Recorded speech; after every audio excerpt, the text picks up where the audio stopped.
कोई समस्या आएगी उसमें राउंडिंग ऑफ वगैरह में, किसी डाउट तो नहीं था राउंडिंग ऑफ में रहा हो, या हमने कहा जो एडिशन सब्ट्रैक्शन की बात कर रहे थे कहीं कोई डाउट नहीं, बोले हमको रिकॉर्डिंग हो जाएंगे।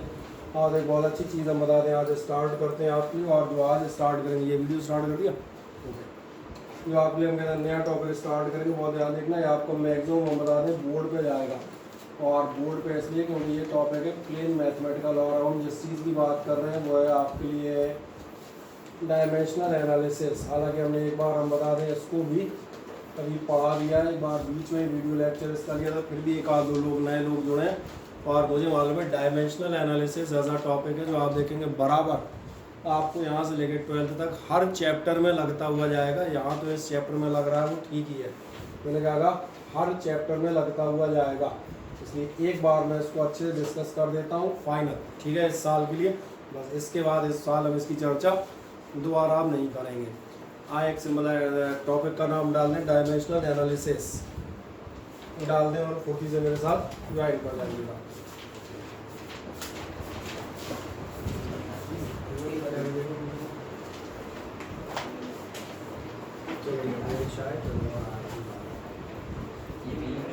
चलिए ये आप डायमेंशनल हो गया, अपने रेडी हो सारे, डायमेंशनल एनालिसिस हेडिंग डाल दी।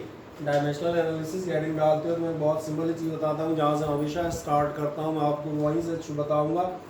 एक्चुअली फिजिक्स के बजाय 2 मिनट के लिए आप केमिस्ट्री की साइड चलिएगा। केमिस्ट्री में जब आप जाएंगे तो मैंने आपसे कहा केमिस्ट्री में आपका 2 तरह की चीज़ें होती हैं, एक आपको मालूम है, एक होते हैं एलिमेंट्स और एक आपके होते हैं कंपाउंड्स। ये ठीक वैसे ही है जैसे आपने फिजिक्स में हम कहते हैं आपने पढ़ा है, आपके पास कुछ क्वांटिटीज़ होती हैं फंडामेंटल क्वांटिटीज़, और कुछ क्वांटिटीज़ होती हैं आपकी डिराइव्ड क्वांटिटीज़। क्या है मेरी बात समझ में आती है? और अभी जो है जो नेक्स्ट संडे को क्लास लेंगे उसके बाद लास्ट में 10 मिनट रुक के हम लोग चर्चा कर लेंगे किसका क्या छूटा है, तो उसी कवरेज की फिर एक कार्य योजना आपको बता दी जाएगी। मैं जो बात कर रहा था मैंने कहा हमारे पास कितनी तरह की क्वांटिटीज़ होती हैं, 2 तरह की, फंडामेंटल और डिराइव। फंडामेंटल मतलब मैं कह सकता हूँ बेस क्वांटिटीज़, बेसिक जैसे लेंथ, मास, टाइम एटसेट्रा। डिराइव्ड कौन सी होती हैं, ध्यान देखोगे इन्हीं फंडामेंटल से इनटू डिवाइड या ऐसी किसी प्रोसेस से निकाली जाती हैं। For example simplest example is the area. Area आप चेक करेंगे, एरिया जो है कैलकुलेट किया जाता है लेंथ इनटू ब्रेथ, या आप मान चले आपसे कह दिया जाए क्या ले लूँ, स्पीड ले लो, चलो स्पीड क्या होगा आपका डिस्टेंस अपॉन टाइम, यानी डिराइव्ड हुए हैं जो कहीं ना कहीं कैलकुलेटिव फॉर्म में फिर आपके पास आएंगी। तो मैं जो बात कर रहा था फंडामेंटल तौर पे मैंने कहा अभी समझने के लिए हम देखते हैं, ऐसी केमिस्ट्री में भी आप देखना जब आप मॉलिक्यूल्स पे जाते हैं कुछ होते हैं फंडामेंटल मॉलिक्यूल्स एलिमेंट्स के। जैसे एलिमेंट में आप जाएंगे तो एलिमेंट में आप कुछ ही मान सकते हैं, मान चले मैग्नीशियम मान लिया, एल्यूमिनियम मान लिया, क्लोरीन मान लिया, कोई ऑक्सीजन मान लो एटसेट्रा, यही मानोगे ना एलिमेंट। कंपाउंड आप कैसे कहते हैं ना, देखना कंपाउंड होते हैं जो इनसे डिराइव किए गए होंगे। फॉर एग्जाम्पल मैं आपसे कह दूँ मैग्नीशियम क्लोराइड, और अगर मैं मैग्नीशियम क्लोराइड कहता हूँ तो समझ में आ गया होगा magnesium chloride is a compound, it is a derived. Magnesium chloride अपने आप में कोई नई चीज़ नहीं है, magnesium chloride is formed by the combination of magnesium and chlorine. इसने लगा था कि सिंपल लैंग्वेज में इसीलिए चल रहा हूँ ताकि आपको आसानी से चीज़ समझ में आए। बाकी एज पर देयर वैलेंसी आप यहाँ पर MgCl2 या जो मैंने कहा था आप क्या इस्तेमाल करते हैं AlCl3 आप इस्तेमाल कर सकते हैं एज पर द वैलेंसी। अब ऐसे ही आप ध्यान से देखें, जैसे मैंने आपसे कहा था ये जो आप एलिमेंट और कंपाउंड की कहानी समझते हैं, सिमिलरली मैंने कहा हम बात करेंगे यहाँ पर फंडामेंटल क्वांटिटीज़ की और डेराइव्ड क्वांटिटीज़ की। फंडामेंटल क्वांटिटीज़ जो हम लेते हैं वैसे आप फिजिक्स में लेते हैं 7+2। 7+2 का मतलब है आप पास 7 फंडामेंटल होंगी और 2 उसके अलावा एडिशनल होती हैं, सप्लीमेंट्री कहलाती हैं। तो अभी मैं उतनी चर्चा नहीं कर रहा क्योंकि अभी हमारी पहला कदम है, तो इसलिए हम 3 फंडामेंटल क्वांटिटीज़ की बेसिक फॉर्म में चर्चा करेंगे, कम से कम 1 या 2 टर्न तक, फिर एक एडिशनल जोड़ेंगे धीरे धीरे। तो जो कंसेप्ट क्लियर होने हैं वो आपके इनसे क्लियर हो जाएंगे। फंडामेंटल क्वांटिटीज़ पे जाओगे ध्यान देखना, अपने पास होती है एक मास, एक मैंने कहा होती है लेंथ, और एक आपकी आती है टाइम। बाकी मैंने कहा अदर तमाम सारी डिराइव्ड क्वांटिटीज़ को राजू भाई साहब आए उनको पैसे दिए, हमने वापस ले ली तो क्या वापस ले ली और तो मैंने कहा मास, लेंथ और टाइम, बाकी क्वांटिटीज़ क्या होंगी, बाकी मैंने कहा इन्हीं से कहीं आप मिला के उनको बनाते हुए जाएंगे। और जब बाकी क्वांटिटीज़ को इनसे मिला के बनाएंगे तो जैसे आप कंपाउंड्स में आपने ध्यान दिया था हमें केमिकल फॉर्मूला लिखते थे, in the similar manner for the derived quantities, जो मैंने कहा डिराइव्ड क्वांटिटीज़ हैं इनके लिए आप लिखते हुए चलेंगे डायमेंशनल फॉर्मूला, और ये प्रोसेस कहलाएगी डायमेंशनल एनालिसिस। तो पहली बात तो मेरी कहानी समझ में आई। दूसरा ध्यान देखना, यहाँ पर हम magnesium, aluminium, chlorine, oxide, oxygen पूरे नाम नहीं लिखते, मैग्नीशियम, क्लोरीन, ऑक्साइड एटसेट्रा। आप क्या करते हैं, you are using the chemical symbols for this purpose. In the similar manner we have to go for the dimensional symbols, and the dimensional symbols are quite simple. Why? Because in case of the magnesium, aluminum, chlorine and oxygen, these are simple, but what about in case of sodium?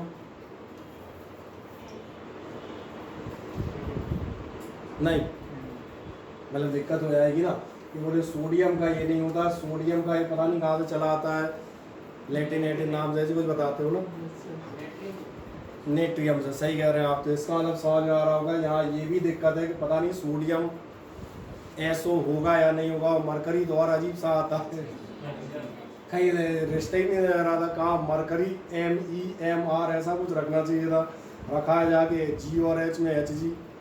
लेकिन ध्यान देखना, यहाँ अपने पास सुविधा है, यहाँ अपने पास ऐसा कोई शंका नहीं आएगी। यहाँ अगर आप सिंबल देखेंगे तो बिल्कुल सीधे और शरीफ सिंबल हैं, मास, लेंथ और टाइम। बस एक बात ध्यान रखिएगा, अलग से पहचान में आए, that we are using the dimensions not the MLT in simple sense, that's why these are to be enclosed within the rectangular brackets. आप इनको हमेशा कैसे इस्तेमाल करते हैं, within the rectangular brackets, और ये आपको बताया था that we are going for the dimensional analysis. अब एक रफ आइडिया लग गया, तमाम सारी डिराइव्ड क्वांटिटीज को मैं एक्सप्रेस करूंगा in the form of mass, length and time और their powers, because in case of the multiplication there may be certain powers also. तो सबसे पहली जो चीज़ आती है, what is dimensional analysis. Dimensional analysis का मतलब ही है एक्सप्रेसिंग द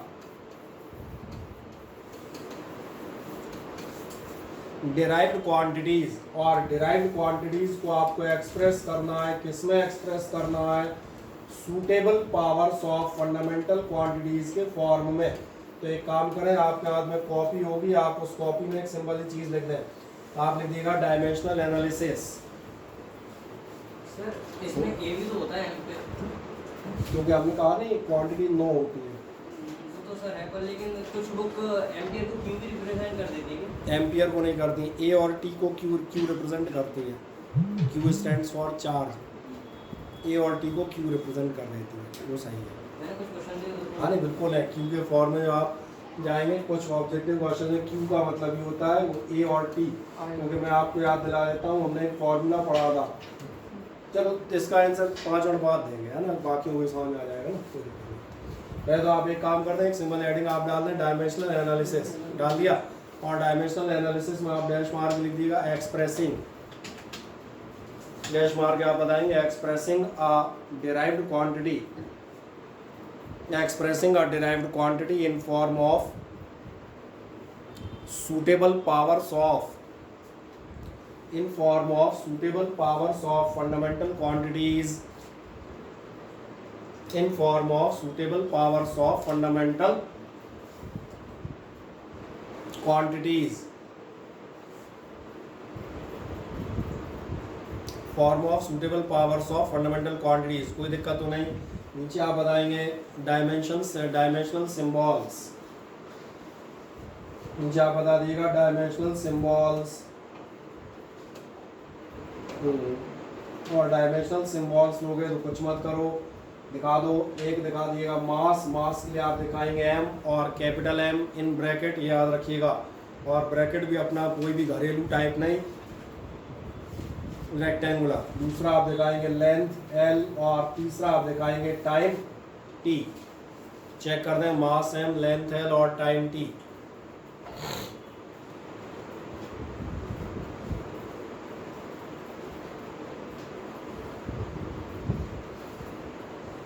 कर दिया इतना। अब सवाल आता है, मेन बात पे आते हैं, आखिरकार ये प्रोसेस कहती क्या है। ये प्रोसेस आपको बताती है, जो मैंने कहा था आप सूटेबल पावर्स में एक्सप्रेस करेंगे, कैसे करेंगे ये मैं एग्जांपल लेते हैं। बहुत सिंपल सा एग्जांपल लेता हूँ, ध्यान देखें। सबसे पहला एग्जांपल मैं लेता हूँ area. Area is equals to, आप देखेंगे ये होता है आपके लिए लेंथ इनटू ब्रेथ। स्पेलिंग सही लिखी मैंने, देख लेना, कई बार भूल जाता हूँ स्पेलिंग। इसका मतलब आप देखना, जब आप इसका डायमेंशनल फॉर्मूला निकालने जाएंगे, बहुत ध्यान से मेरी बात सुनना, जब आप एरिया का डायमेंशनल फॉर्मूला निकालने के लिए चलते हैं, so in place of the length आप सब्स्टिट्यूट करते हैं एल। लेकिन यहाँ पर एक क्वेश्चन बनता है, what is in the place of breadth. तो ध्यान देखना, यहाँ पर फॉर्मूले और डायमेंशनल फॉर्मूले में डिफरेंस है। जो आप फॉर्मूला लिखते हैं तो आप लिखते हैं लेंथ इनटू ब्रेथ, ये इन शॉर्ट ले रहे हैं। लेकिन यहाँ हम जो इस्तेमाल कर रहे हैं डायमेंशनल सिम्बॉल्स हैं। मेरी बात तो अंदर समझ में आ रहा है। लेंथ की जगह मैंने क्या प्लेस किया है, एल। अब सवाल आएगा ब्रेथ की जगह मैं क्या रखूं, और जब ब्रेथ की जगह क्या रखूं ये सवाल आएगा, तो पहले मैं देखूंगा ब्रेथ होती क्या है। तो भैया आपने ध्यान दिया, ब्रेथ वास्तव में छोटी वाली लेंथ होती है, जिसमें कभी बार हमेशा ये एग्जांपल दिया करता हूँ कि फॉर एग्जांपल, आप तमाम सारे लोग मेरे सामने बैठे हैं क्योंकि एग्जांपल जल्दी समझ में आता है। तमाम सारे हमने का नाम है, मान चलें आदित्य शर्मा है, ऋषभ जादौन है, आर्यांश है, भविष्य है, अंश कुमार है, अनुपम है, सब आ से होते जा रहे हैं ना। और बेचारा कोई बिना आ वाला भी है कि नहीं है, अविरल जी आर, वो तो आ ही से हुआ ना, तो घुमा फिरा के। मैंने कहा अगर आप जाएंगे मुझे चीज़ बताएं, इन सबके अलग अलग नाम है। They have different caste, different religions, different हमने कहा families, different schools, different social backgrounds. लेकिन क्या मेरे लिए इतने सारे लोगों में कोई फ़र्क होना चाहिए, हाँ या ना? मेरा सवाल था, इतने सारे लोगों में मेरी निगाह में कोई फ़र्क होना चाहिए या नहीं होना चाहिए? नहीं होना चाहिए। क्यों नहीं होना चाहिए? नहीं, क्योंकि सब फीस दे रहे हैं, केवल एक ही फोकटिया है इस पूरे बैच में। कहा ना कौन है? हाँ तो वही बोल रही है कौन, बताया था मुझे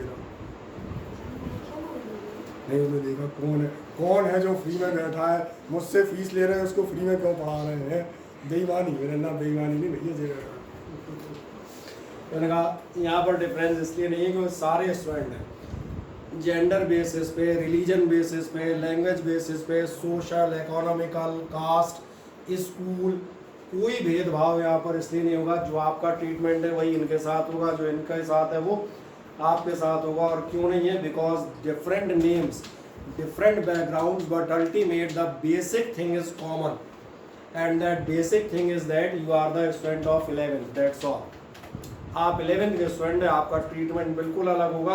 हाँ, कोई 12th का आ जाएगा तो फिर वो दूसरी क्वांटिटी कंसीडर किया जाएगा, उसका ट्रीटमेंट अलग होगा। आपको 12th के अकॉर्डिंग नहीं पढ़ा सकते, 12th वाले को 11th में नहीं पढ़ा सकते। मैंने कहा दोनों में अंतर है। और इसलिए जो बात कर रहा था, देखे ध्यान से, यहाँ पर ये चीज़ कई बार आएगी, इसलिए मैं यहीं पर बहुत अच्छे से क्लियर कर देता हूँ। जब हम ब्रेथ की बात करेंगे, आप जिस कमरे में बैठे हैं बहुत ध्यान देखें कि आपका ध्यान जाता है लेंथ मतलब लंबी वाली लेंथ, अच्छा ब्रेथ मतलब छोटी वाली लेंथ, और हाइट मतलब ऊपर वाली लेंथ। अगर आप मैथमेटिकली बात कर रहे हो, along the x axis it is length, along the y axis it is breadth, and along the z axis it is the height। और उसमें भी अगर नेगेटिव z axis पे चले जाते then it is called depth। ये चार अलग अलग नाम है, लेंथ, ब्रेथ, हाइट और डेप्थ। लेकिन ध्यान से देखो, चारों एक हैं। कैसे पता चला चारों एक हैं? जब तुम नापने जाओगे तो कैसे नापोगे? चारों नापने का तरीका एक ही होगा, 2 मीटर, 3 मीटर, 1 मीटर, आधा मीटर, जो भी होगा, whatever may be the value, तो समझ में आ रहा होगा। all of them are from different direction। कोई x एक्सिस से है, कोई y से है, कोई z से है, z में भी कोई पॉजिटिव z से, कोई नेगेटिव z से है। लेकिन मेरी निगाह में सबकी सब लेंथ है, छोटी हो चाहे बड़ी। और इसलिए मैं यहाँ पर रखता हूँ। अब किसी को भी इसमें कोई आपत्ति हो तो मुझे दर्ज कराओ, फिर मैं आगे बढ़ूँगा।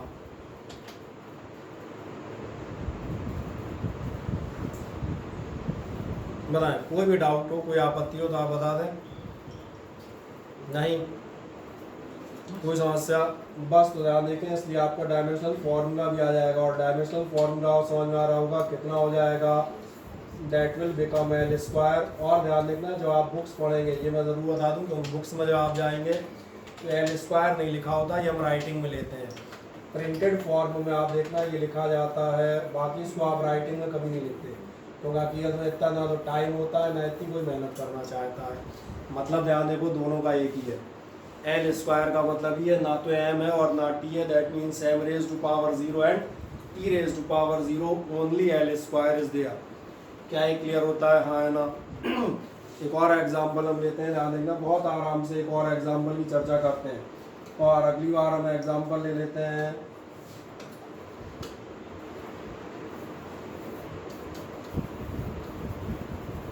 वॉल्यूम, क्या आपको मालूम है वॉल्यूम इज इक्वल्स होता है लेंथ, ब्रेथ और हाइट, सभी को मालूम है। एक नॉर्मल वॉल्यूम की चर्चा कर रहा हूँ, इसलिए अगर आप डायमेंशनल फार्मूला ऑफ वॉल्यूम पर जाएंगे, मैंने कहा आप काय के बारे में बात करेंगे, डायमेंशनल फार्मूला, तो क्या अब आपको ऐसा समझ में आता है कि जो आप इसका फार्मूला रखेंगे वो उस फार्मूले के लेंथ के लिए आप रखेंगे एल, आप ब्रेथ के लिए रखेंगे एल, क्या आप बता सकते हैं मैं हाइट के लिए क्या क्या रखूँ, एल ही रख देता हूँ, because height is also another type of length, it is just length. तो आप देखेंगे आपका टोटल कितना आएगा, that will become L cube, या आप कह सकते हैं जो मैं पहले कह रहा था एम नॉट एल 3 टी 0, किसी और में क्या इकट्ठा कर देंगे, ये क्लियर होते हैं। और एक एग्जांपल ले लेते हैं, और एक और एग्जांपल मान के चले हम लेते हैं अब की बार। चलो वॉल्यूम ले लिया है, मैं सिंपल सा एक एग्जांपल दूंगा और ये एग्जांपल होगा डेंसिटी। डेंसिटी पे आप जाते हैं, डेंसिटी बहुत सारे लोगों को याद होगी, लास्ट ईयर्स की ये हुआ करती थी मास अपॉन वॉल्यूम। अगर ये मास अपॉन वॉल्यूम है तो फिर आपका डायमेंशनल फार्मूला कितना होगा, इन शॉर्ट मैं इसको डी एफ लिख दूँ, अब आगे से मैं डी एफ लिख दिया करूँगा केवल, मतलब मैं डायमेंशंस की बात कर रहा हूँ। क्या करोगे, मास, मास की जगह तुम क्या रखोगे, सही है, और वॉल्यूम, वॉल्यूम की जगह जाओगे तो ये आपका रखा जाएगा। तो थोड़ी सी फिजिक्स और छोटी सी मैथमेटिक्स, पावर फॉर्म में एक्सप्रेस करना है, ये ध्यान होगा। पावर ऊपर जाएंगी तो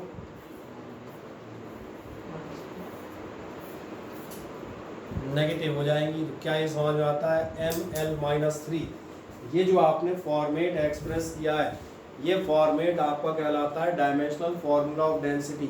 क्या ये निकालना थोड़ा बहुत समझ में आता है, क्योंकि तो हम बहुत सारे एग्जाम्पल लेंगे, आराम से समझ में आएंगे। आपने जो लाइन लिखी थी वो मुझे बताएं, क्या लाइन लिखी थी अभी लास्ट,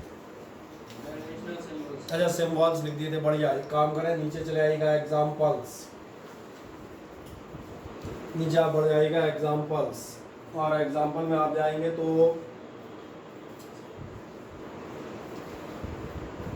बढ़िया, तो आदमी में पढ़ा बताओ बीमार पड़ जाएगा। चले कार्तिक, या मैंने कहा आज सिंह भदौरिया आप क्लास ले रहे हैं तो एक काम कीजिएगा, साथ में कॉपी रख के बैठिएगा और लिखते हुए जाइएगा, ठीक है ना, ताकि आपकी कैलकुलेशन साथ में चलती जाए और ज़रूरत पड़ने पे आप मुझे बता सकें।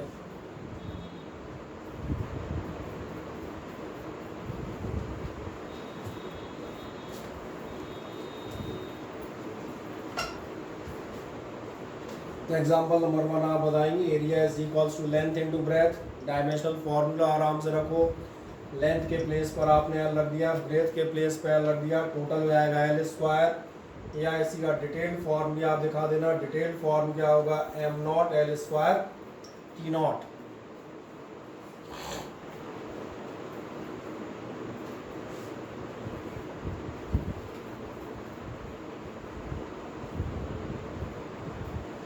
सही है। जब आप एरिया निकाल लें तो अगला आप निकालेंगे volume, which will be L B H, यानी एल एल और एल, यानी कुल मिलाकर आपका बनेगा एल क्यूब।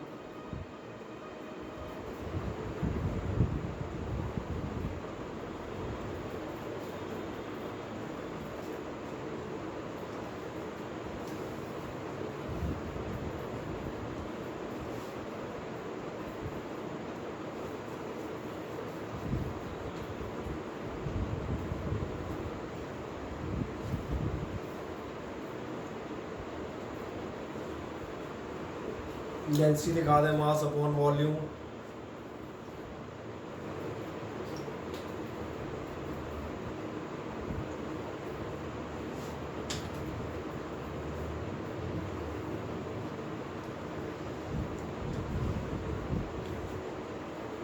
हो गया सभी का, कोई दिक्कत तो नहीं?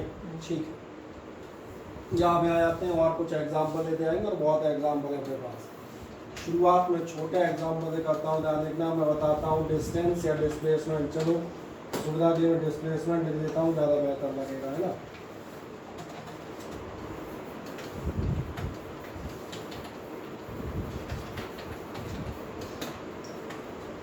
डिस्प्लेसमेंट ध्यान होगा, डिस्प्लेसमेंट क्या होती है? ये होती है लेंथ ऑफ पाथ। ज़्यादा चीज़ें इधर करोगे तो इतना बता दोगे, नहीं सर लेंथ नहीं, शॉर्टेस्ट लेंथ होती है ना, कुछ भी कर लो। डिस्प्लेसमेंट आपका क्या है? Shortest length of path. ये तो सबको मालूम है ना। आप जरा ध्यान देखें, डिस्प्लेसमेंट है क्या?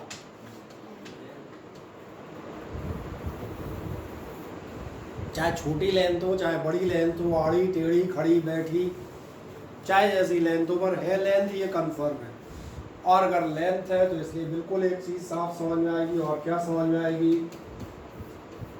डायमेंशनल फॉर्मूला होगा आपका। देखें कितने लोगों को समझ में आता है, कोई डाउट हो तो पूछ लें। नहीं दिखाएं, अगला फुर्ती से। डिस्प्लेसमेंट बराबर शॉर्टेस्ट लेंथ ऑफ पाथ, और शॉर्टेस्ट लेंथ ऑफ पाथ में आप दिखा दीजिएगा। अगली बार डायमेंशनल फॉर्मूला एल।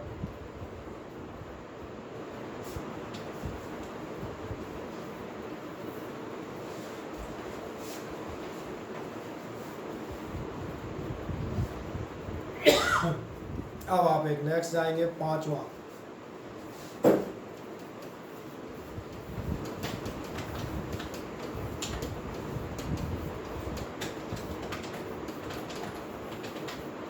क्या याद है? वेलोसिटी हुआ करती थी डिस्प्लेसमेंट अपॉन टाइम। अगर ये हुआ करती थी तो इसका मतलब आप डायमेंशनल फॉर्मूला भी आप निकाल सकते हैं। डिस्प्लेसमेंट आपने कितना माना है? टाइम के लिए आप क्या रखेंगे? टी रखेंगे, बढ़िया। टोटल आपका कितना निकल आएगा? LT-1।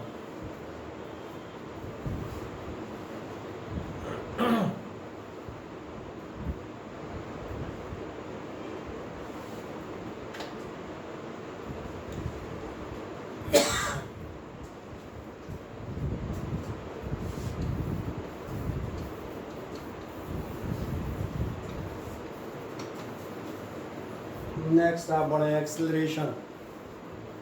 एक्सेलरेशन किसी को याद है क्या होता था? एक्सेलरेशन होता था change in velocity upon time. क्या याद है? बढ़िया। इसका मतलब आप इसका डायमेंशनल फॉर्मूला निकालने जाएंगे तो फिर आप ध्यान देखें, चेंज इन वेलोसिटी। वेलोसिटी आप ये भी याद निकाल चुके हैं। वेलोसिटी आपने कितनी निकाली है? वेलोसिटी आपने निकाली है LT-1। ये वैल्यू आप कहाँ रखेंगे? इसकी जगह। और अगर आप इसकी जगह वैल्यू रखेंगे तो ये हो जाएगा LT-1 और अपॉन टाइम। फिर से टाइम पर जाए। सर एक्सेलरेशन को डिस्प्लेसमेंट अपॉन टाइम भी तो कर सकते हैं। कैसे? Velocity upon time. कैसे? अगर सर वो नहीं कहेंगे तो फिर तो v minus u upon v लगाना चाहिए। हाँ तो लगा दो ना, वो वही तो लगाया है।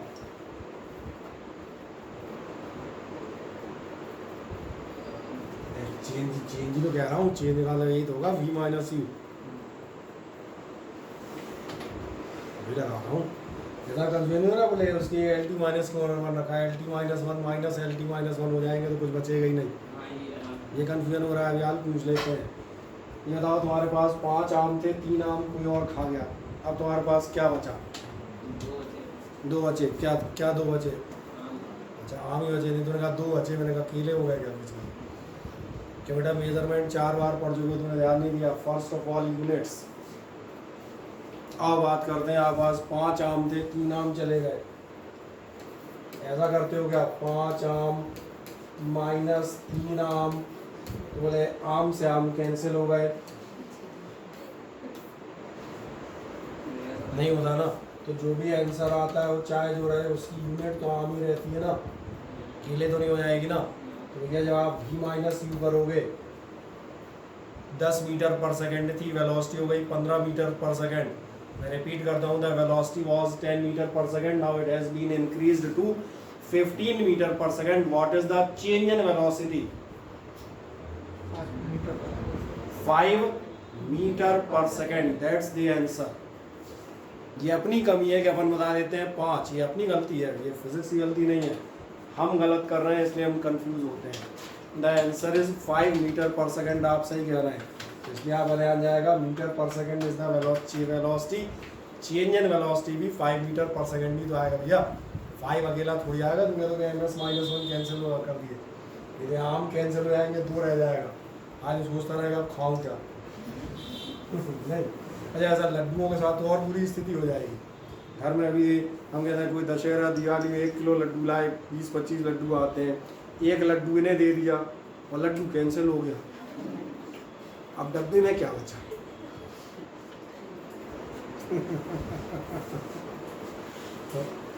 आप समझ आती थी कहानी, हाँ ना होता है और आ जाती है तो बस 1 सेकंड में आगे बढ़ते हैं।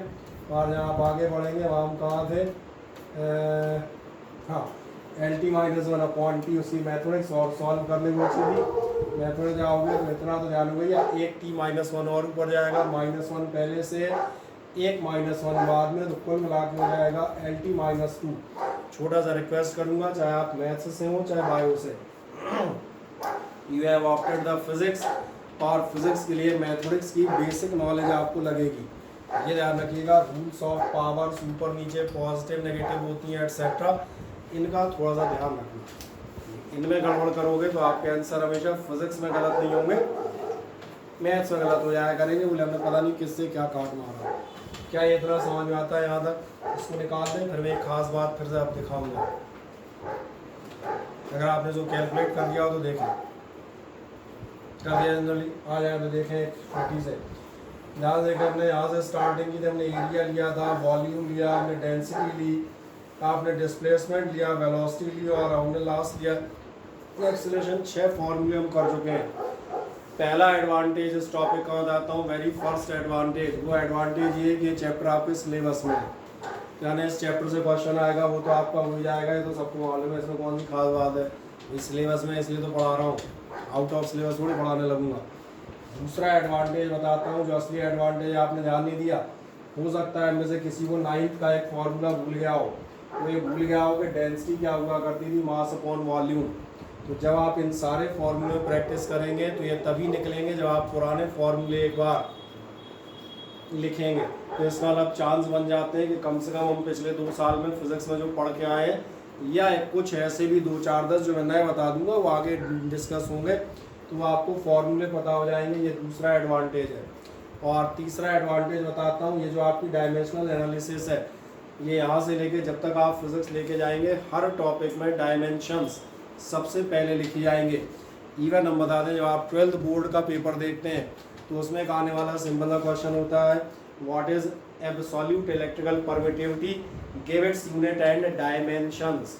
अब दिक्कत ये है, वहाँ जो हमने डायमेंशंस निकाली हो 12th बेसिस पे नहीं निकाली, डायमेंशन तो इसी बेस पे निकाली होंगी ना, बस अंतर इतना है, यहाँ आपको हम समझा के एक निकाल रहे हैं, वहाँ डायरेक्ट निकालते हो, भैया इलेक्ट्रिसिटी सीधी थी, देखो इसका ये होता है, इसका ये होता है, खत्म हो गई। इसलिए मैंने कहा यहाँ पे आप इस टॉपिक को अच्छे से पढ़ लीजिएगा ताकि आगे आपको समस्या ना आए। दूसरा, मैं आज बताता हूँ, मैं यहाँ से जो क्रम फॉलो करूँगा वो ऐसा सीक्वेंस फॉलो करूँगा कि आप एक से दूसरे पे तीसरे पे जंप करें, तो अपनी कॉपी पे निगाहें जमा के रखिएगा। आपको अगली डायमेंशन कहीं और से नहीं मिलेगी, आपकी अपनी कॉपी के पिछलों से मिलेगी। जो आप नहीं ढूंढ पाएंगे तो उसके फिर मेरे पास ये उपाय होगा कि मैं बोर्ड को आगे पीछे स्लाइड करके दिखाऊंगा कि हम निकाल चुके हैं। फॉर एग्जांपल देखें, हमने डेंसिटी निकाली, नहीं निकाली, पुरानी के इस्तेमाल किया वॉल्यूम। अब आप देखें, हमने डिस्प्लेसमेंट लिया, इसीलिए हमने अगला कौन सा लिया है, वेलोसिटी, ताकि डिस्प्लेसमेंट का इस्तेमाल हो जाए। वेलोसिटी के बाद आप देखना मैंने लिया एक्सीलरेशन, ताकि पिछले वाले का, तो मैं इसी सीक्वेंस में जाऊंगा कि पुराने इस्तेमाल करते हुए आप बढ़ें, ताकि आपका रिवीजन भी होता जाए, यही कहीं कि पुराने बार बार इस्तेमाल कर निकाल जाती है क्या था इसका। अब हम एक जाते हैं नेक्स्ट, और नंबर में बढ़ता हूँ 7th, और 7th नंबर पर मैं लेता हूँ फोर्स फार्मूला शायद कुछ को याद होगा, मेरे को याद नहीं हो, मैं याद दिला देता हूँ। फोर्स हुआ करता था फोर्स इनटू एक्सेलरेशन। कोशिश करें आप इसका डायमेंशन निकाल लें।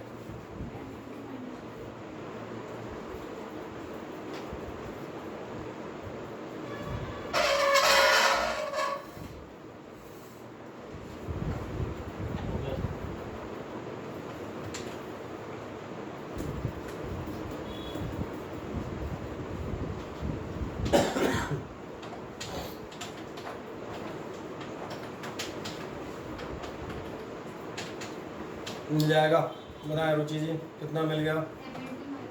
MLT -2। आप बिल्कुल सही कह रहे हैं, बस ये आप थोड़ा सिस्टमेटिक लिख देना। अब मैं थोड़ा रफली जाऊँगा। क्या करेंगे, मास की जगह आप रख देंगे m, बाकी आप ब्रैकेट बनाना, मैं तो क्या आप समझा रहा हूँ, इसलिए हो सकता है शॉर्ट में लिखे। एक्सेलरेशन कहाँ से मिलेगा? तो मैंने कहा जो भी आप कर चुके हैं, ये रहा एक्सेलरेशन, इनटू एक्सेलरेशन करेंगे, टोटल हो जाएगा। कहीं किसी को कोई समस्या यहाँ तक निकालने में हाँ ना बताएं, कोई ट्रबल तो नहीं, ठीक है। नेक्स्ट आए एक नंबर 8। अगला आप जाइएगा, फोर्स ले लिया है, मैं ले लेता हूँ वर्क। वर्क का फॉर्मूला मैं बताता हूँ, वर्क होता है फोर्स इनटू डिस्प्लेसमेंट। देखें निकाल के आपका डायमेंशन कितनी आएगी।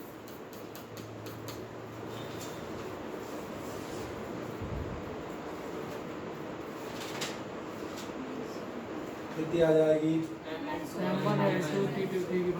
यहाँ कितनी बता रहे हैं? अरे M1 की जरूरत नहीं है, 1 2 1 होता ही है ना। कितना होगा मैं सिंपल दिखा दूँ, फोर्स MLT -2, अभी यार निकाला MLT -2 इनटू डिस्प्लेसमेंट। डिस्प्लेसमेंट आप देखेंगे ये रहा, इसने कहा आप अपनी कॉपी चेक करो, बड़े मजे से मिलेगा। और रख दो L, मल्टीप्लाई करोगे तो अपने आप दिख रहा होगा, टोटल हो जाएगा ml² T -2। कोई समस्या तो नहीं। अगला नंबर जाए 8, 9th number energy. 9th number आप बढ़ेंगे एनर्जी।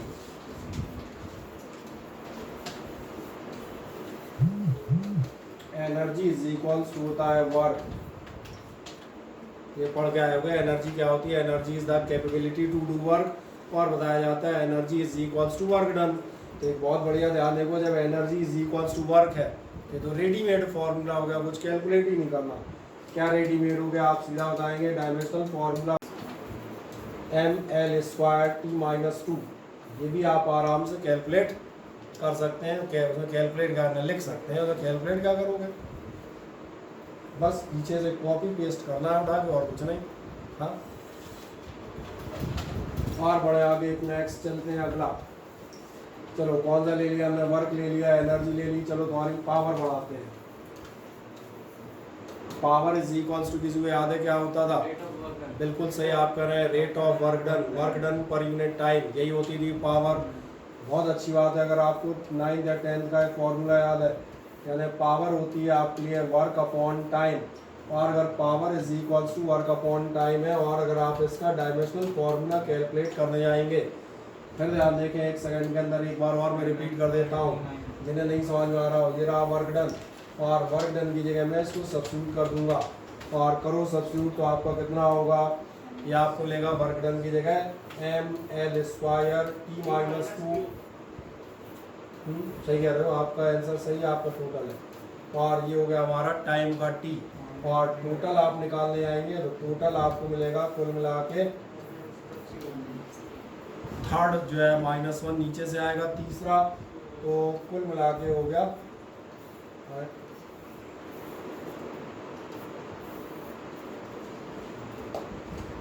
कोई डाउट यहाँ तक?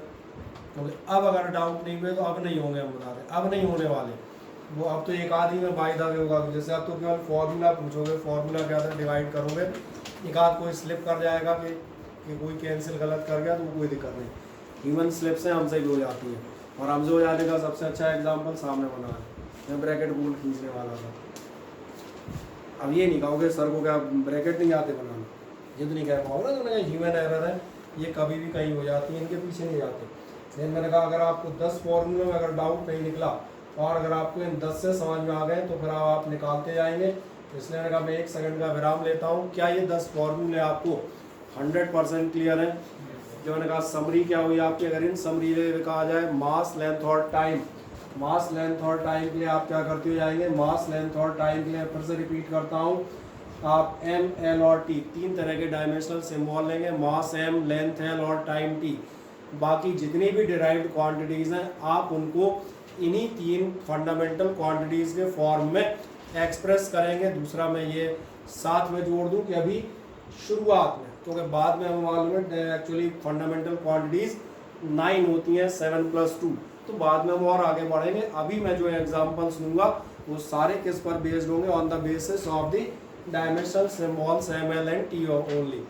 देन आप जाएंगे तो मैंने कहा था फर्स्ट एग्जांपल मैंने कहा था लेंथ इनटू ब्रेथ। बहुत सारी जगह ऐसी क्वांटिटीज मिलेंगी where you have to go for the actual name. Actual name means the type of the quantity, कि नाम ब्रेथ बता रहा है बट व्हाट इज ब्रेथ। कई बार तो डायरेक्ट नाम से समझ में आएगा ये मास है, लेंथ है, ये टाइम है, बट सम टाइम्स कभी कभार ऐसी जगह हो सकती है डेप्थ, हाइट, ब्रेथ, जहाँ आपको नाम देख के सोचना पड़ेगा ये है क्या, और उस समय के लिए मैंने एडवांस बताए सारी लेंथ हैं। जैसे एक आध और एग्जाम्पल आएंगे वहाँ भी बता दूंगा।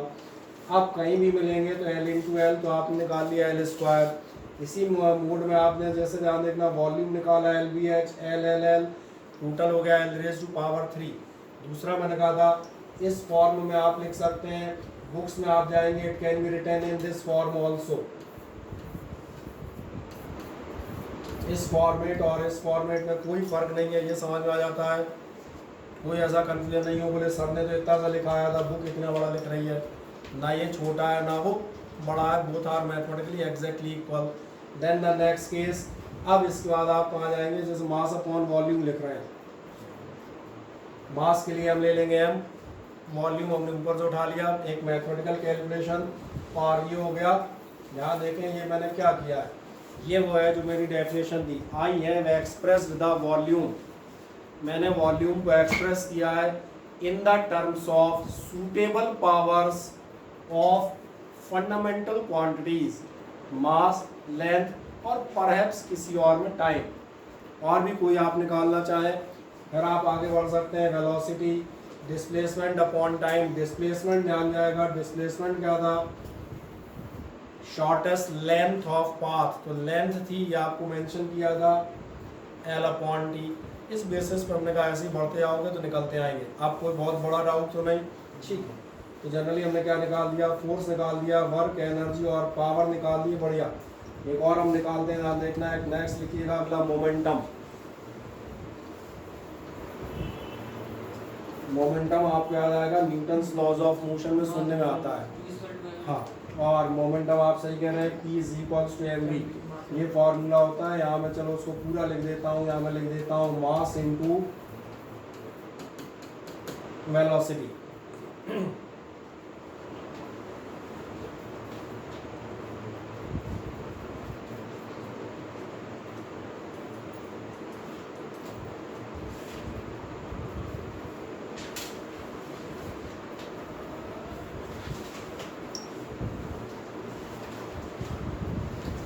मिल गया, कितना मिल गया होगा, सही कह रहे हैं, मास का आपने लिया होगा m, और वेलोसिटी के लिए आपने लिया होगा, वो कहाँ से मिलेगा, वो मैंने कहा अभी आपके ही ऊपर है, एक आध लाइन सी ऊपर, मैंने कहा दोबारा मैंने दिखाए थे, आप अपनी कॉपी में चेक कर सकते हैं, यही मिलेंगे। नेक्स्ट आप जाएंगे, इसके बाद हम पढ़ेंगे 12th, और 12th मेरे लिए इम्पल्स।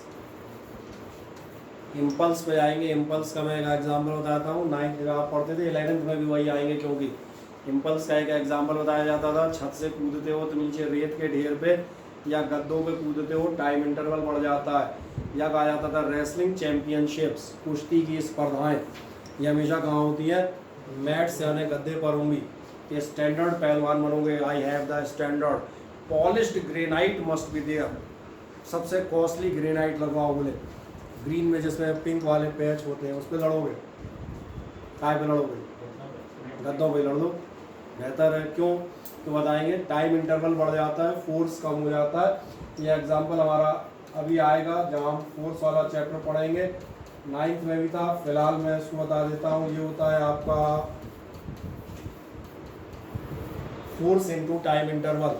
क्या आपको समझ में आता है? जो आप इम्पल्स का डायमेंशनल फॉर्मूला निकालने के लिए चलेंगे, फोर्स के लिए आप कितना रखेंगे, जो भी आप ऊपर ले चुके हैं, m/2 सही है। इम्पल्स को प्रैक्टिकली कहा जाए तो बहुत शॉर्टेस्ट ऑफ टाइम के जो आपका इम्पल्स होता है आपसे कहा जाता है effect of the force. Short duration के लिए हम फोर्स लगाते हैं, जो उसका इफेक्ट आता है वो आपके लिए इम्पल्स कहलाता है। सही है। पंचिंग इसका एग्जांपल हो सकता है? नहीं, अभी हम इसके एग्जाम्पल की चिंता नहीं करें, इसमें हम एक पूरा टर्न लेंगे, 1.5 घंटे हम सिर्फ इसी की चर्चा करेंगे, 1.5 आवर। हाँ, उसमें एक कंडीशन प्रोवाइडेड रहेगी, जैसे सब जगह एक छोटा सा स्टार बना होता है, ऑफर नहीं आते, मेगा ऑफर, साइकिल खरीदने पर कार फ्री, फिर बगल में एक स्टार बना होता है छोटा सा, जैसे यहाँ भी एक स्टार बना है, I will take a turn of complete 1.5 hour for the momentum with you provided that तुम्हारी फीस जमा हो।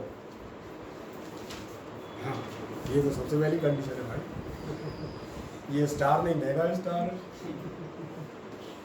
तो मैंने कहा अगर आप जाएंगे तो आप कितना रखेंगे, टाइम इंटरवल का आप रख देंगे टी, नहीं आया अभी समझ में। और अगर आप ऐसा रखेंगे तो एक मज़ेदार बात दिखेगी। क्या मज़ेदार बात दिखेगी? MLT -2 और +1 नज़र आ रहा है, -2 और +1, इसमें क्या था, लॉज ऑफ एक्सपोनेंट आपको याद हो, और ये आप उठाएंगे तो कितना हो जाएगा, MLT -1। समझ में आया? ठीक। और एक छोटी सी बात बताऊंगा अभी, ये बात थोड़ा सा अपर लेवल पे जाएंगे उस पर बताऊंगा। नॉर्मल बोर्ड का जो आपका एग्जाम है इतने में ख़त्म हो जाएगा, इसका डायमेंशन लिखो, उसका लिखो, फलाने का लिखो, ढिकाने का लिखो। जो आप किसी कॉम्पिटिटिव एग्जाम में जाएंगे तो कॉम्पिटिशन में कुछ नहीं होगा, अलग से थोड़ा ना डायमेंशन बना लाएगा, क्वांटिटी तो वही है ना, तो फिर क्या चाहता है, कुछ नहीं। कौन सा वाला? ये वाला, ये आपका MLT, ये आप देखेंगे -2 और इसकी पावर होगी, ये आपको याद है, सेम बेस पे आप पावर प्लस कर देंगे, कर दें, कितना निकल आएगा? सही है, कोई दिक्कत नहीं। डाउट है उसको तुरंत पूछना, ये बहुत अच्छी बात है, तो क्या डाउट लेके बेटा चले जाओगे तो वो समस्या आपके साथ चली गई।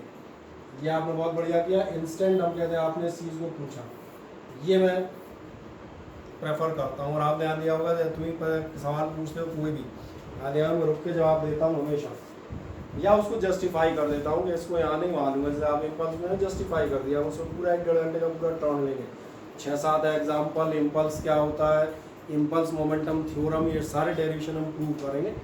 आप कहीं भी डाउट हो दे दें, ये ध्यान रखिएगा। तो ये तो क्लियर हो गया जी, आपको कोई समस्या नहीं। दूसरा मैंने कहा था, अगर आप किसी ऐसे एग्जामिनेशन तरफ जा रहे हैं जिसमें आपका हम कहते हैं बोर्ड के इतर है, तो आपका ध्यान जाएगा, कुछ नहीं पूछता, इसमें पूछेगा, बस केवल डेप्थ ऑफ नॉलेज पे चला जाता है, रटे बैठे हैं कि थोड़ा ध्यान भी दिया है, that's all, nothing is competitive. Competitive मतलब डेप्थ, वही पढ़ना है। तुम कभी सिलेबस चेक कर लो ना, नीट का, मेंस का, किसी का सिलेबस चेक कर लो, ऐसा है क्या कि 11th का सिलेबस कुछ और कह रहा हो, 11th का सिलेबस कहता हो डायमेंशनल एनालिसिस मेजरमेंट, और नीट का सिलेबस बताता हो C++ जावा, है नहीं बताता है ना, वही बताता है ना, पर आप ऐसा डिफरेंस कहाँ हो जाता है, कहीं नहीं। मैंने कहा थोड़ा सा ध्यान से पढ़े। एक चीज़ यहाँ दिखाता हूँ, बहुत ध्यान देखना, क्या आपको ऐसा नजर आ रहा है?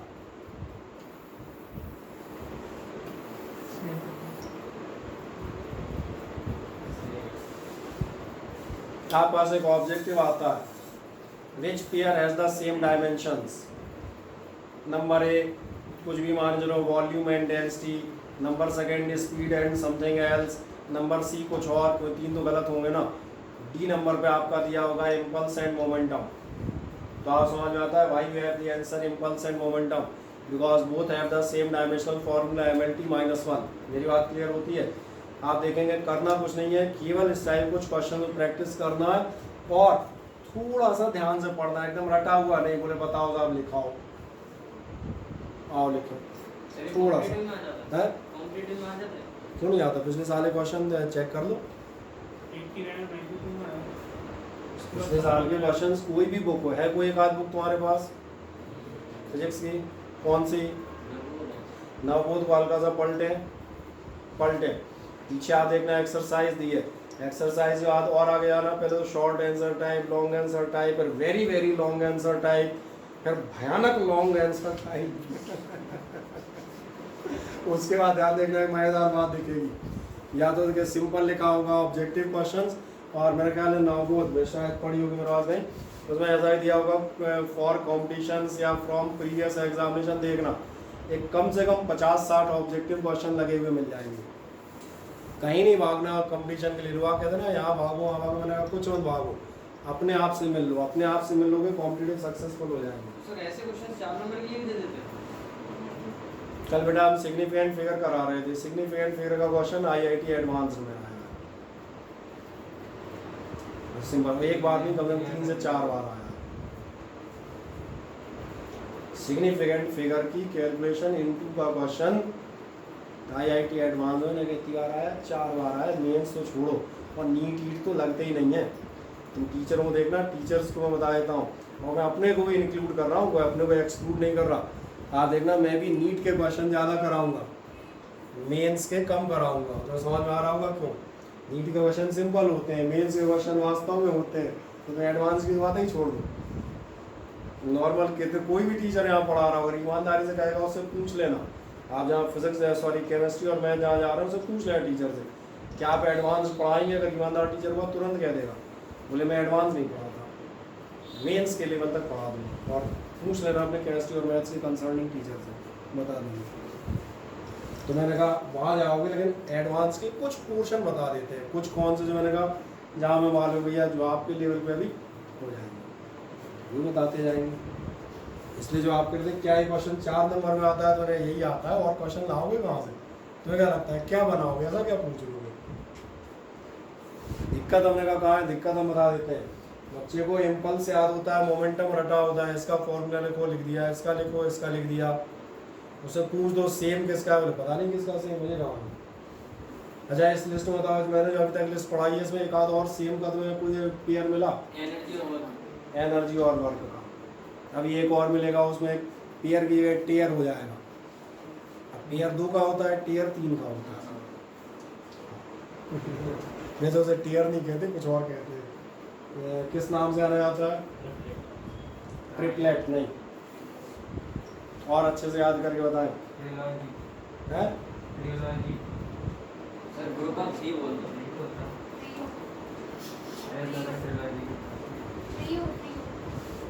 पिछले साल आपने पीरियोडिक टेबल पढ़ी थी। पीरियोडिक टेबल में पहला पीरियोडिक टेबल में किसका नाम लेते थे? ट्रायड। किसका था वो ट्रायड? डोबर्नियर का। हमने पढ़ाया ना, तुम्हें तो हमने पढ़ाई बेटा, तो हमसे तो कह ही नहीं सकते हमने नहीं पढ़ी। फिर क्या कह रहा, बदनाम कर रहा है? हमसे ही पढ़ा है, हमसे कह रहा हमने नहीं पढ़ी। डोबर्नियर ट्रायड पढ़ते थे, फिर न्यूलैंड ऑक्टेव पे जाते थे, सारे गामा पाधानी बजाया करते थे। ठीक है, डोबर्नियर ट्रायड, अब अभी नहीं जाना है, 3 के ग्रुप को ट्रायड कहते हैं। ठीक है ना, अंग्रेजी सीखने के लिए कहीं ट्यूशन जाने की जरूरत नहीं होती, अपनी किताबें अच्छे से पढ़ लिया करो।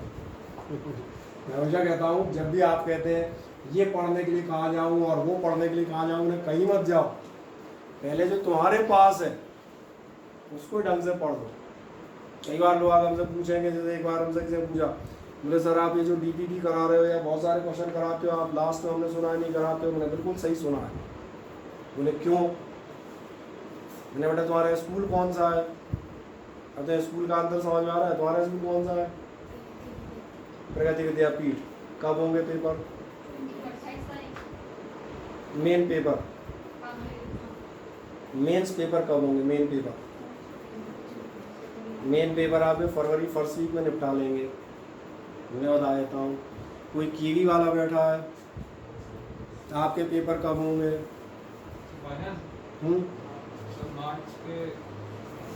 मार्च के फर्स्ट सेकंड वीक के बीच में होते हैं। हम नॉर्मल ईयर की बात कर रहे हैं, इस साल भी नहीं, इस साल तो लेट होंगे, वो हमें मालूम है, एक नॉर्मल बात कर रहे हैं। आपके पेपर कब हो जाएंगे? फर्स्ट वीक ऑफ फरवरी में, यानी आप जनवरी में चलते नजर आओगे। उनके होंगे 15 मार्च में, पूरी फरवरी बैठेंगे, आधा मार्च बैठेंगे। अब तुम्हें अंतर समझ में आ गया? तुम चिल्लाने लगोगे सर अभी 3 चैप्टर बकाया, वो तो कह दूँगा हटाओ नीट, पहले तुम बेटा क्लीन तो हो जाओ, नीट तो बाद में बोलेंगे, हाँ वो बैठा रहेगा, उसको करा देंगे। तुम बैठे रहोगे, तुम्हें तो बैठना है ना, तो तुम्हारे लिए क्या करें, 3 चैप्टर तो इनके साथ सिलेबस खत्म कर दिया, तुम बैठे रहोगे तो तुम्हें कहेंगे चलो तुम टाइम पास कर रहे हो तो एक काम करो, चलो तुम्हें मेंस पढ़ाते हैं, तुम भी खुश हम भी खुश, लेकिन तुम्हारे साथ समस्या आएगी, तुम पीछे ही बढ़ जाओगे। उसमें उस समय क्या कहते हैं, इसलिए 11th में बेटा आप जब प्राइवेट विद्यालय वाले छात्र हैं और ये समस्या हम बताते हैं, फिजिक्स में नहीं आएगी, सारे सब्जेक्टों में आती है, केमिस्ट्री और इन सब में सिलेबस पूरे नहीं होते। हर टीचर उनसे यही बोल देता है, बोले 11th विल बी कंटिन्यूड रहेगी, आप पेपर देने में साथ साथ आते रहें। ऐसे लोग जो हमने कहा आगे के लिए जा रहे हैं, हाँ जो मैंने कहा सिर्फ 11th में इसमें पास पूस हो जाए तो ठीक है, तो जितना है उतना पर्याप्त है, ये डिपेंड करेगा। तो मैंने कहा इस तरह की बहुत सारी चीज़ें मैंने कहा था, आप जो है अपने को अच्छे से पढ़ें, जो आपका तो बुक है उसी को पलट लें, अपने आप कहीं नहीं पूछना पड़ेगा कंपटीशन में क्या आता है, आपकी बुक आपको खुद बता देगी। वो बुक ये भी बता देगी कि हम ठीक पढ़ा रहे हैं या नहीं आया समझ में, वो बुक अपने आप बता देगी कि हम सही पढ़ा रहे हैं, अपने आप ही बता देगी। सेम नहीं, सीधी बात, क्वेश्चन हो रहे होंगे तो दिख रहा होगा इनने ये कराया है, क्वेश्चन हमसे हो रहे हैं मतलब सही चल रहा है, खत्म हो गई बात। तो अगर इनके पढ़ाने से क्वेश्चन नहीं हो रहे, या तो हम में फॉल्ट है या इनमें फॉल्ट है, वो कैसे चेक करोगे? एक बार वो क्वेश्चन ला के हमें दे दो, हम जैसा आदमी बस खट से कहेगा जी क्या कराया है, देख चुपचाप जाके वापस बैठ जाओगे, खत्म हो गई बात, अपना बता दिया। हो सकता है कोई किसी और के यहाँ कोई ऐसा कहे ये तुम्हें समझ में नहीं आएगा, ये पेपर में नहीं आता, ये इम्पोर्टेंट नहीं है, etcetera and etcetera dot dot dot. क्या एक्सक्यूजेस लोग देते हैं वो मुझे नहीं मालूम, मैं नहीं देता, मुझे क्या है, मैं तो पकड़ लेता हूँ, आजा क्या कह रहा है, ये नहीं आ रहा, क्यों नहीं आ रहा जी, क्या करा रखा है देख, क्यों नहीं पेयर मिल रहा तुझे सेम डायमेंशन का, ये हरे गोले काय के लिए खींच के रखे थे उस दिन, हरे गोले क्यों खिंचवाए थे बता, हाँ ध्यान नहीं आ रहा था मेरे, इसलिए मैंने कहा किताब उठाए, किताब अपने आप बता देगी आपका कंसर्निंग टीचर कैसा पढ़ा रहा है, कोई भी बुक उठा ले, नथिंग मैटर्स। चले क्या आप यहाँ तक पहुँच गए, कहाँ तक पहुँच गए थे, मैंने कहा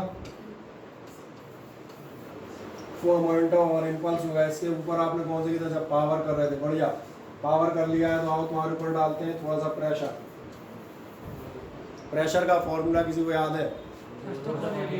चलो मैं उसको F/A लिख दूँ क्या, चलेगा ना, समझ में तो आ जाएगा, ठीक आ जाए। प्रेशर होता है F/A, फोर्स अपॉन एरिया, आराम से कैलकुलेट करना, और गलत हो जाए तो चिंता मत करना, हम बताएंगे।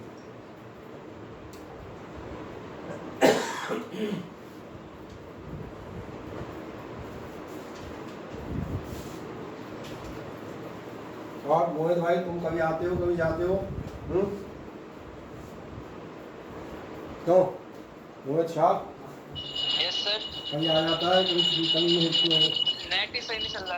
अगर नेट सही से नहीं चल रहा, कोई बात नहीं, रिकॉर्डिंग इस क्लास में भेज दूंगा, वैसे तुमने पढ़ रखा है टॉपिक है ना, यस सर। कोई समस्या नहीं।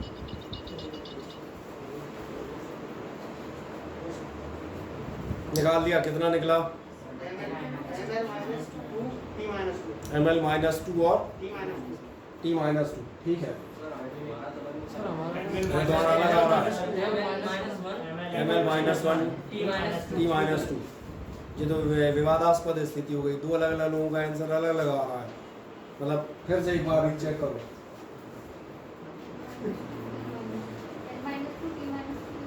ठीक है, आइए चेक कर लेते हैं, बहुत ध्यान दें कि आपने फोर्स का कितना रखा,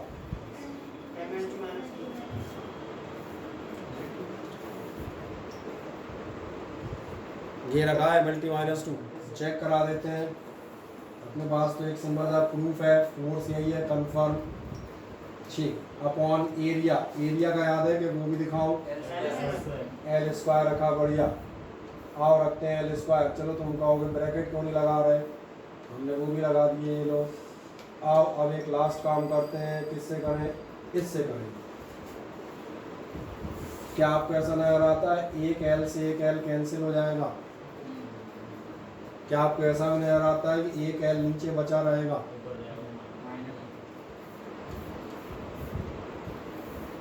और जो नीचे बचा है ये ऊपर जाके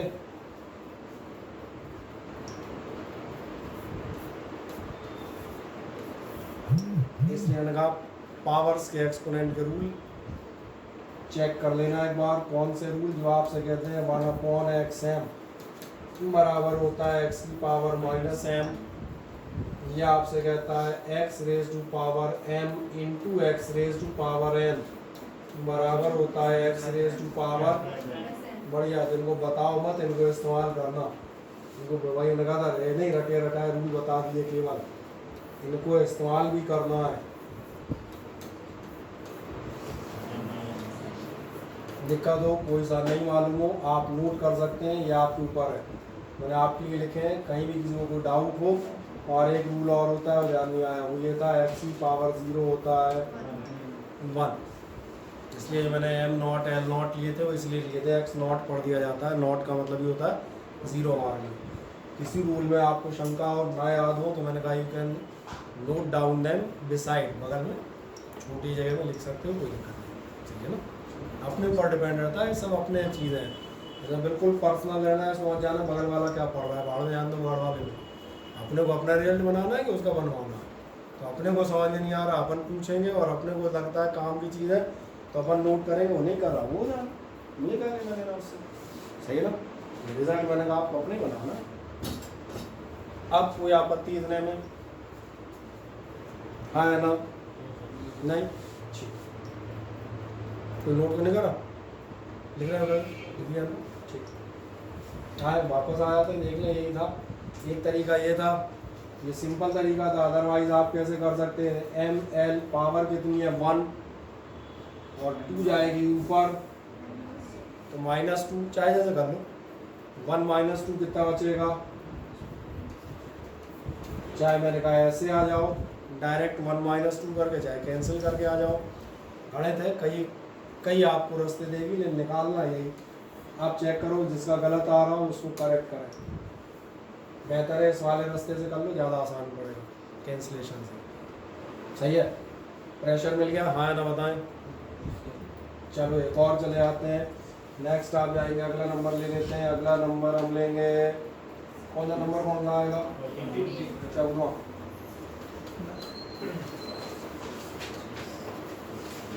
स्ट्रेस, और मजेदार बात बताता हूँ, स्ट्रेस होती है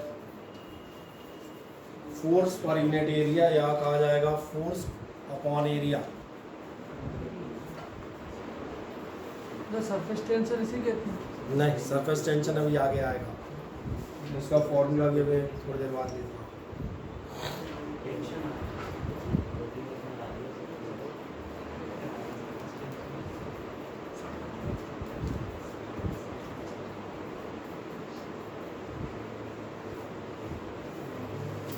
देखें जरा, फोर्स अपॉन एरिया निकाल पाओगे, सही कह रहे हो, सेम ही हुआ यार, ये फोर्स अपॉन एरिया तो निकाले बैठा था, जब तुम घर पहुँचो कह रहे हो क्या होगा, कुछ नहीं होगा, यही होगा, ये तो निकाले बैठे, दोनों का फॉर्मूला एक ही है, बस यही अवेयरनेस डेवलप करनी है, इसलिए इस ढंग से ले रहा हूँ,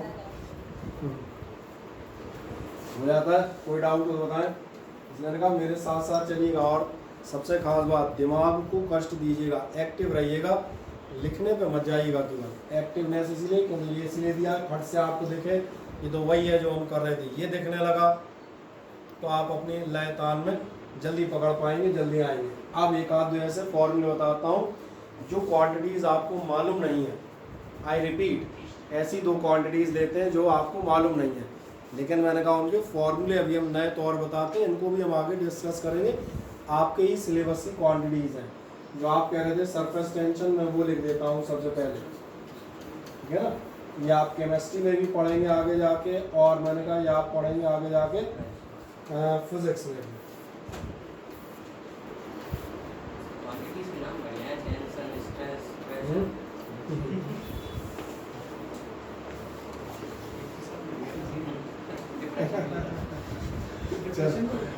डिप्रेशन बिल्कुल होता है डिप्रेशन, इंजीनियरिंग में जाओगे तो बीम का डिप्रेशन निकाला जाता है, क्यों नहीं होगा। हाँ ध्यान दीजिए, बीम डलती है ब्रिजेस में, छतों में, जब लोड लगता है तो बीम का डिप्रेशन कैलकुलेट किया जाता है, बीम की डिज़ाइन इसी बेसिस पर होती है, डिप्रेशन कितना आएगा। और सरफेस टेंशन की बात करें, सरफेस टेंशन में आप बताता हूँ, सरफेस टेंशन होता है फोर्स अपॉन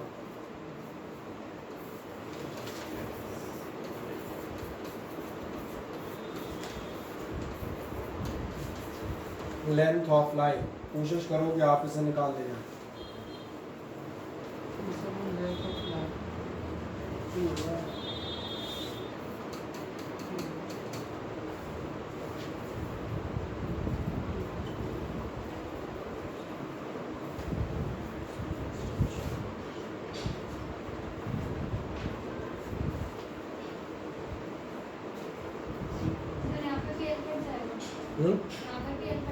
बिल्कुल बेटा, डिवीज़न के वही रूल लगेंगे जो आप नॉर्मल डिवीज़न करते हैं, उसमें कोई नया डिवीज़न नहीं है अपने पास। मैंने कहा ना मैथमेटिक्स हम नई इस्तेमाल नहीं कर रहे, कोई मैथमेटिक्स नए रूल नहीं, जो आप करते हो एक्स स्क्वायर अपॉन एक्स, क्या एक्स कैंसिल हो जाता है, हाँ, एल स्क्वायर बाई एल में एल कैंसिल हो जाएगा, टी स्क्वायर बाई टी में टी कैंसिल हो जाएगा। नॉर्मल मैथमेटिक्स लेंगे, कोई अपनी तरफ से नई मैथमेटिक्स, क्योंकि मैं आपको मैथमेटिक्स पढ़ा ही नहीं रहा, मैं तो मैथमेटिक्स की हेल्प से फिजिक्स पढ़ा रहा हूँ। और मैथमेटिक्स भी कौन सी मैं रिमाइंड कर देता हूँ, जो भी आप पूछ रहे थे क्या कैलकुलस, मैंने कहा नो कैलकुलस, कैलकुलस नई मैथमेटिक्स है। हम जो मैथमेटिक्स मैक्सिमम इस्तेमाल करेंगे वो सिर्फ 8th, 9th और 10th लेवल की होगी। परसेंटेज, डिवाइड करना, ऐड करना, बस इसके ऊपर क्या करोगे। कल भी क्वेश्चन कर रहे होंगे, क्या कर रहे थे, इंटू डिवाइड ही तो कर रहे थे, एक आध दो रूल हमने राउंडिंग ऑफ वगैरह बता दिए होंगे। करें आराम से, निकालें, डायमेंशनल फॉर्मूला निकाल पाएंगे। कितना निकाल लिया, सही कह रहे हैं, आपने निकाला होगा MLT -2 फोर्स के लिए, और आपने रखा होगा length of the line, length of the line. फिर मैंने कहा ये क्या है, लेंथ है, किसकी है वो छोड़ो, है लेंथ। और अगर आप ऐसा कर रहे हैं तो आप सही पूछ रहे हैं, लेंथ इसलिए कैंसिल होगी क्योंकि कैंसिलेशन का रूल ही है, कोई नई चीज़ नहीं है। दो तरीके से आप इसे लिख सकते हैं, दोनों तरीके मैं आपको बता देता हूँ। जो लोग इसे लिखना चाहते हैं MT -2, they are quite correct, बिल्कुल सही है। जो इसे ऐसे लिखना चाहता है वो भी सही है।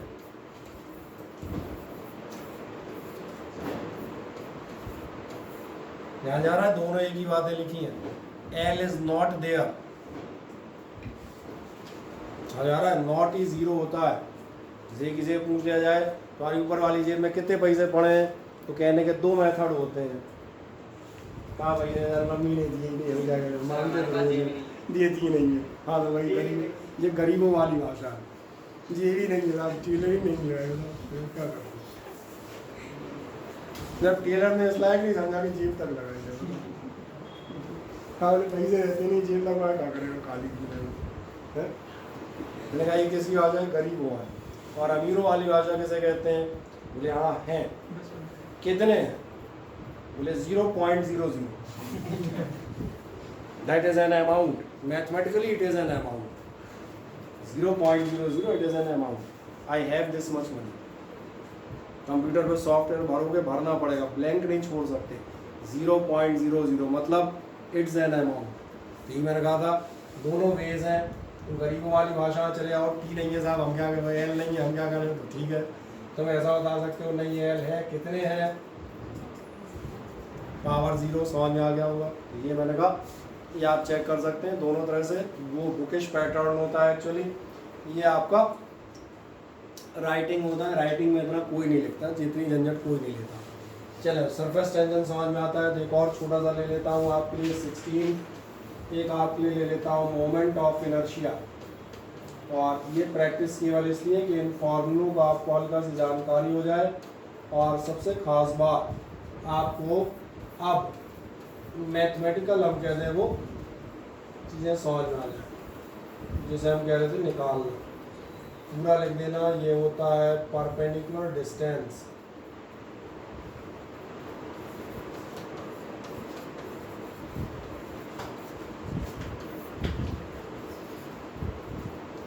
मोमेंट ऑफ इनर्शिया है mass into perpendicular distance square.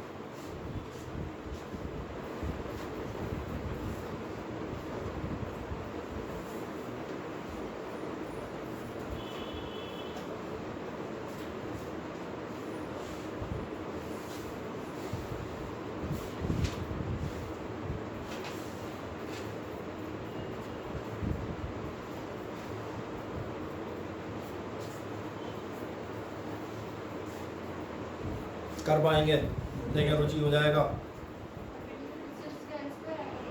Perpendicular distance, आए बात करते हैं परपेंडिकुलर डिस्टेंस। परपेंडिकुलर मतलब इक्वल डायरेक्शन बता रहा है, इधर या उधर। मेन काम क्या है, डिस्टेंस, और डिस्टेंस क्या होता है याद होगा, लेंथ। बस यही प्रैक्टिस चाहिए था, मैंने कहा आराम से चलो, इसलिए तमाम सारे निकलवाऊँ, 30-40 निकलवाता हूँ, बार बार बार बार करते आ जाए। कितना हो जाएगा दिख रहा होगा, मास हो जाएगा m, और जो मैंने कहा था परपेंडिकुलर के लिए बता रहा है, इधर है या उधर है, खत्म। मेन तो हुआ डिस्टेंस, और डिस्टेंस मतलब that's all for this formula. क्या है, क्लियर हो जाते हैं, हाँ ना बताएं, ठीक है। और एक मज़ेदार सा सेट लेते हैं कुछ अच्छे टाइप के फॉर्मूलों का। एक आपसे ले लेता हूँ 17 नंबर पे, मान के चलें ये लेता हूँ एंगल। एंगल होता है, ये तो पढ़ा होगा फॉर्मूला 10 में भी, length of arc upon radius होता है।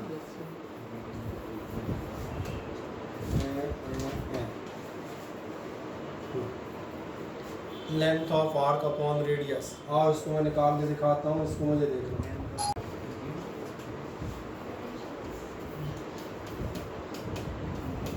डायमेंशनल फॉर्मूले के लिए एक मिनट इधर कंसंट्रेट कीजिएगा जो लोग नए हैं। लेंथ ऑफ आर्क, मैंने कहा लेंथ ऑफ आर्क का मतलब है, ये तो समझ में आ गया होगा, लेंथ है, आर्क की हो, इसकी हो, उसकी हो, चाहे जाएगी, है लेंथ, ये कन्फर्म है, अपॉन रेडियस। दिक्कत रेडियस में, रेडियस क्या है, बहुत ध्यान देखो, रेडियस होती क्या है,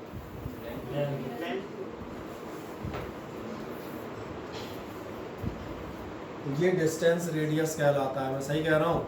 रेडियस का मतलब ये सेंटर से लेके सरकमफेरेंस तक का डिस्टेंस, ये आपके लिए क्या है, रेडियस। जब नापोगे तो 5 सेंटीमीटर, 10 सेंटीमीटर, तुम ध्यान देखो तुम नाप क्या रहे हो, तुम लेंथ ही नाप रहे हो, इसलिए रेडियस भी तो ध्यान आ जाएगा। आप 2-4 बार करते करते ये भी घुमा फिरा के लेंथ बिल्कुल हो जाएगा, कुछ नहीं बचेगा, 1 बचेगा। लेकिन 1 मत लिखिएगा क्योंकि हमें डायमेंशन लिखनी है, जो ये कहता गरीबों वाली भाषा नहीं, कुछ नहीं बचा।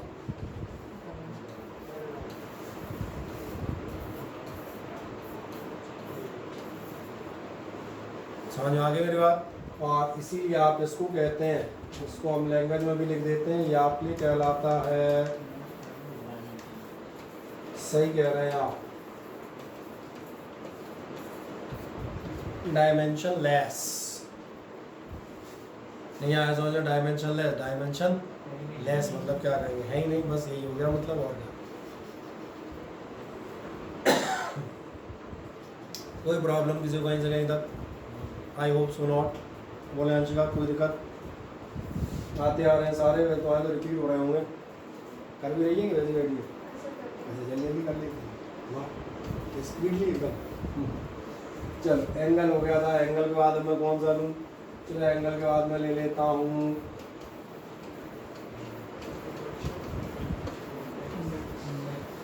Refractive index. ये आप लास्ट ईयर पढ़ रहे थे, मैं याद दिला देता हूँ। रिफ्रैक्टिव इंडेक्स होता था C/V, याद आया, 10th का ही फॉर्मूला लिखा है।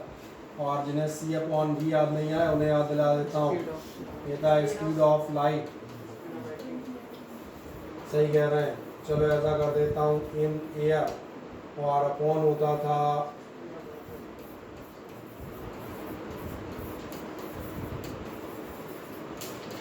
ये, मैंने कहा भैया थोड़ा 10th भी आना पड़ेगा क्योंकि उसके बिना अपन कैसे आएंगे, इतना ही तो मानना पड़ेगा, सब 10th पास करके यहाँ आए।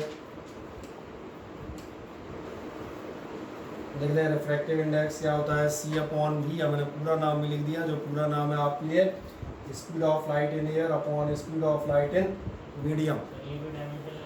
बिल्कुल हो जाएगा, क्यों हो जाएगा, क्योंकि स्पीड ऑफ लाइट है, काय में है वो छोड़ो, किसकी है उससे मुझे क्या लेना देना, इनकी है कि उनकी है, मुझे क्या करना है, स्पीड।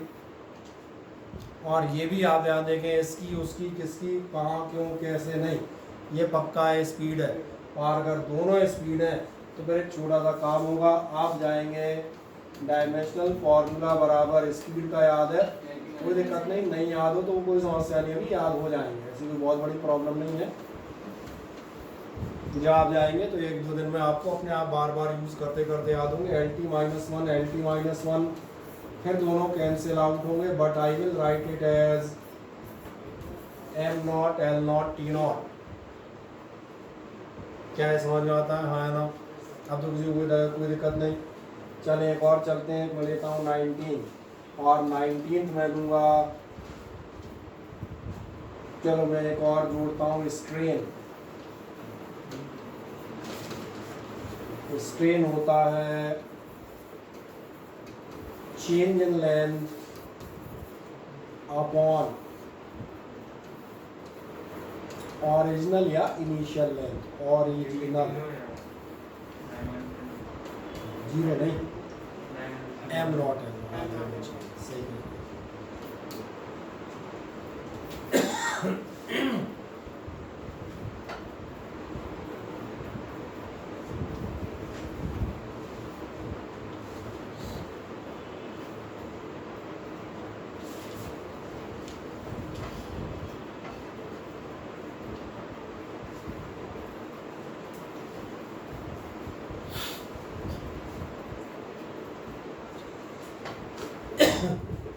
मिल गया इतना, हाँ ना बताएं, कहीं कोई दिक्कत नहीं जनरली यहाँ तक तो ठीक, बढ़िया। क्या किया होगा तुम्हें मैं निकाले दिखाऊंगा, यही लिखा होगा change in length upon original length, L by L, कुल मिला के फिर आ गया होगा am naught L not T not, सभी का आ गया था ही, कोई चिंता तो नहीं। ठीक, एक और लेते हैं आपका 20वां। 20वां आप ले लीजिएगा रिलेटिव डेंसिटी।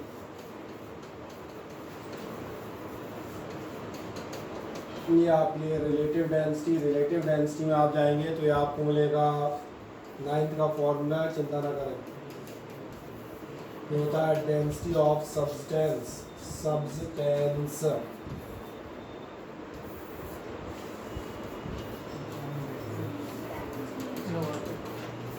सही है, डेंसिटी ऑफ वाटर।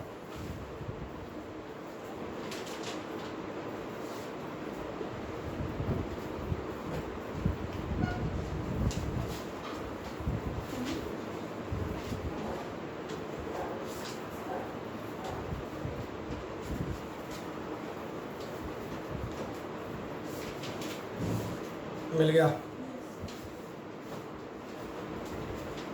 डेंसिटी का फॉर्मूला नहीं मिले तो बता दूं, तीसरे नंबर पे डेंसिटी का फॉर्मूला मिल जाएगा आपको अपनी कॉपी में। कई बार रहता है इतनी भीड़ हो गई, खो गए, जब एक मुसीबत आएगी ना। मुसीबत ये पिछले साल हम बता दें, तुमने एक सर्कल वाला चैप्टर पढ़ा था क्या? सर्कल वाला था कि नहीं था? सर्कल वाला पूरा चैप्टर तुमने 2 फॉर्मूले में काट लिया होगा, सरकमफेरेंस 2 पाई आर और एरिया पाई आर स्क्वायर बस। इसमें तुमने एक पूरा हफ्ता निकाल दिया होगा बड़े मजे से। हफ्ते भर तो चला होगा, कितने दिन चला था? अब ध्यान देखना भैया, पहले आप एक हफ्ते में 2 पूरा फॉर्मूले पढ़ते थे, अब आप 1 घंटे में 7 नहीं 17 फॉर्मूले पढ़ते हैं, और कभी बार तो 17 के से ज़्यादा भी पढ़ लेते हैं। ये अलर्ट रहिएगा, इसलिए मैंने कहा अगर किसी ने गलती से साइंस ले ली हो, वो आता है कई बार तो हाँ ध्यान रखना, मेरे बाद में तुम्हारी एकदम निकल जाए। चलो ये मैं करूँगा या नहीं करूँ? रिलेटिव डेंसिटी मतलब आपका आ रहा होगा जो मैं करता है ml-3 कारण फिर मैं स्पष्ट कर देता हूँ, ये भी डेंसिटी है, ये भी डेंसिटी है, दोनों कैंसिल हो जाएंगी, आपको अगेन मिलेगा m not l not t not. क्या है, मेरी बात समझ में आती है? हाँ, एक और नेक्स्ट आएगा 21st नंबर। नेक्स्ट आप आइएगा 21st है आपका angular displacement. Angular displacement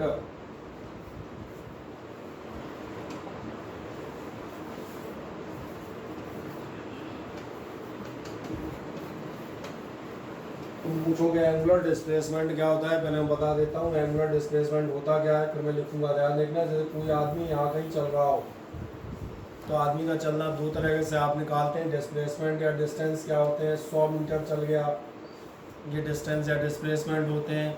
circle में भी बहुत महान सुविधा मिलती है, ध्यान देखो, सर्कल में आप एंगल नाप के भी काम चला सकते हैं। जैसे आप बताएंगे आदमी यहाँ से यहाँ चल गया, मतलब मान के चले 20 डिग्री चल गया। अभी ये आदमी, आप देखना, इसी आदमी को मैं थोड़ा और चलाता हूँ, आप कहेंगे अभी ये आदमी कितना चल गया, देखो 90 डिग्री। सही कह रहे हैं, कितना चल गया, 90 डिग्री। अभी आप कह सकते हैं ये आदमी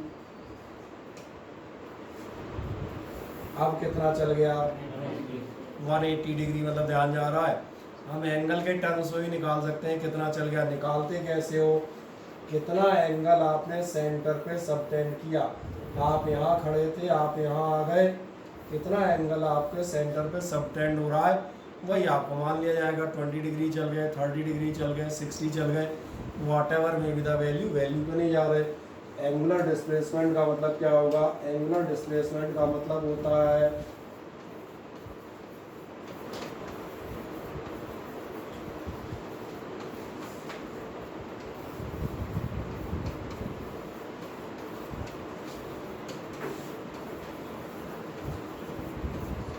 ठीक है, थोड़ा बड़ी डेफिनेशन है, इसमें मैंने पूरी लिखी। मैंने बता था तुम कहोगे ये सब क्या लिख रहे हो, तो मैंने दिखा दिया, मतलब समझ में आ गया है। Angle subtended at circular path का मीनिंग हमारे लिए क्या है, आया ना बताएं कि इसमें तो कोई समस्या नहीं।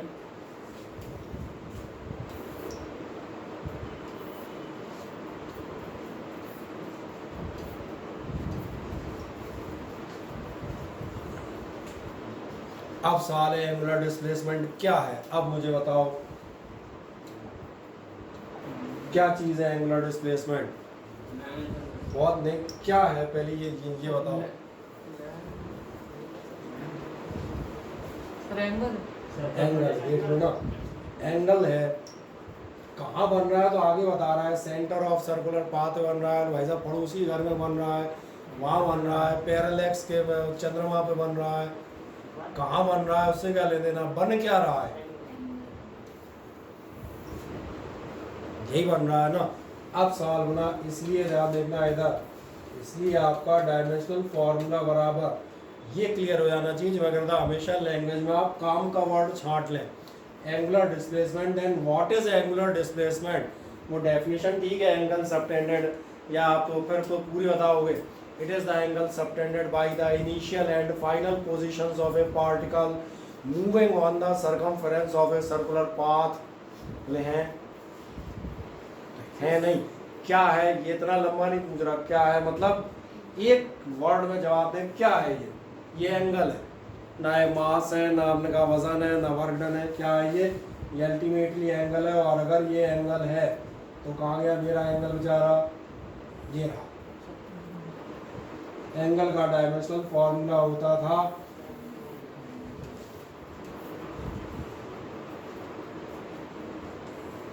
इसलिए आप नीचे चले आएंगे बड़े मजे से और आप बताएंगे डायमेंशनल फॉर्मूला बराबर कितना होगा।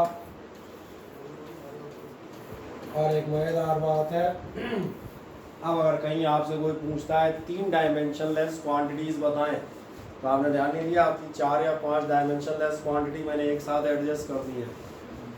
टीचर का काम बस इतना ही सा होता है, एक टाइप की चीज़ें एक साथ कर देता है जिससे आपको पढ़ने में फैसिलिटी मिल जाए। पढ़ाता वो भी वही है जो आप कह रहे थे, दिनेश में लिखा है, नवबोध में लिखा है, ABC लिखा है। मैं अलग थोड़ा पढ़ाने लग जाऊँगा, बोलिए ABC टोटल हटाओ, जो लिखा है वो नहीं पढ़ाऊँगा, या कुछ नया पढ़ाता हूँ, नया कहाँ से लाऊँगा?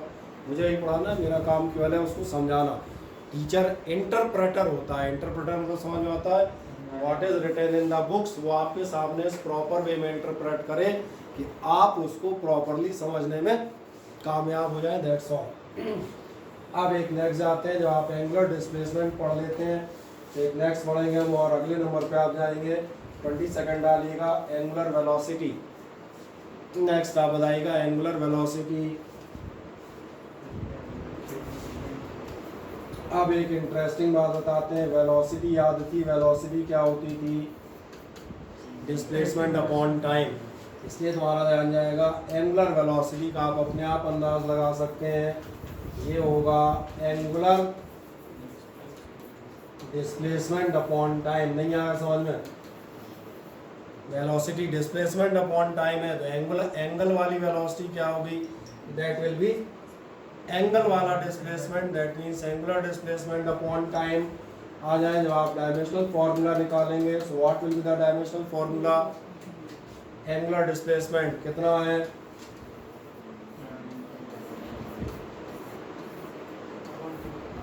अपॉन टाइम यानी टी। और बहुत ध्यान देखना, एक्स रेज टू पावर 0 1 होता है, इन सब की वैल्यू वहाँ पर आगे 1 है, ये तो याद है ना, एक्स रेज टू पावर 0 1 होता है ना, ये कायदे से आप देखें 1/t लिखा है, और 1/t लिखा है मतलब इन शॉर्ट लिख देता हूँ आपका आंसर क्या आएगा, T raise to power -1, that's all.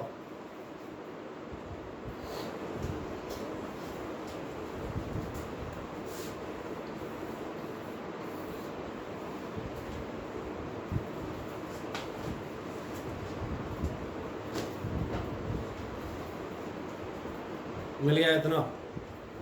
और एक बढ़ते हैं, देखना है एंगुलर वेलोसिटी आप पढ़ गए। अगला बताता हूँ आपके लिए एंगुलर एक्सेलरेशन। कोई बता सकता है इसका फॉर्मूला क्या होना चाहिए? T-2 फॉर्मूला क्या होना चाहिए? सर एक्सेलरेशन अपॉन टाइम, वो है? Acceleration upon angular velocity angular आराम से बेटा, जल्दबाजी नहीं, तसल्ली से। 1 मिनट लेट आएंगे पर सही आएंगे। सही कह रहे हैं, क्योंकि वो एक्सेलरेशन क्या होता था, एक्सेलरेशन था change in velocity upon time. तो अगर आप एंगुलर एक्सेलरेशन ले रहे हैं तो अब भी वही होगा। इसलिए कहा ना, फिजिक्स के साथ जब तक आप जुड़ेंगे नहीं, until there is not a connectivity, वो कनेक्टिविटी अगर आपकी फॉर्म नहीं हो तो आप बाहर हो जाएंगे। एक्सेलरेशन क्या होता है, चेंज इन वेलोसिटी। मैं लिख देता हूँ, एक्सेलरेशन क्या है, चेंज इन वेलोसिटी। तो पर एंगुलर एक्सेलरेशन क्या होगा, नॉर्मल समझ में आ रहा होगा, वो होगा चेंज इन एंगुलर वेलोसिटी।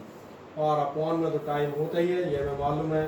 इसलिए मैंने कहा एक फॉर्मूले से दूसरा फॉर्मूला निकालना सीखें। आए हम वापस बढ़ते हैं, चेंज इन एंगुलर वेलोसिटी।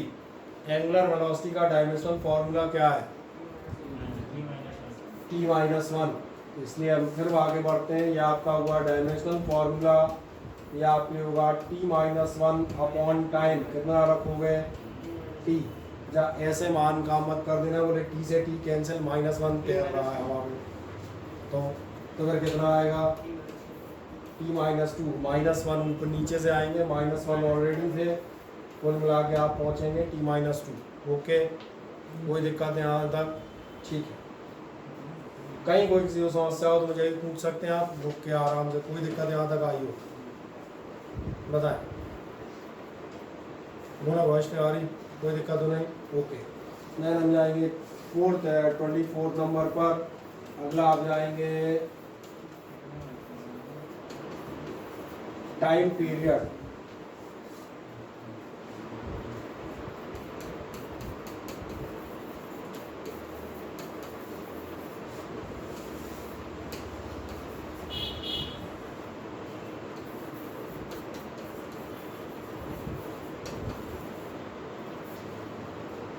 ये आपके लिए टाइम टेकन इन 1 रिवॉल्यूशन।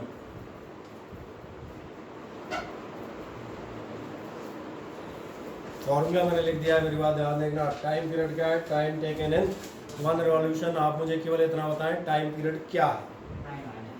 बढ़िया, वेरी गुड। आपको ये समझ में आता है, टाइम पीरियड है टाइम। गुड। कहाँ लिया वो ठीक है, यहाँ लिया वहाँ लिया, बट है टाइम। तो इसका मतलब आप अगली लाइन में जब आप जाएंगे तो आपसे क्या कहेगा, डायमेंशनल फॉर्मूला आपका हो जाएगा टी। छोटे छोटे फॉर्मूले सारे हम कहते हैं कहीं ना कहीं आपके काम के, जो आपको मालूम होने चाहिए।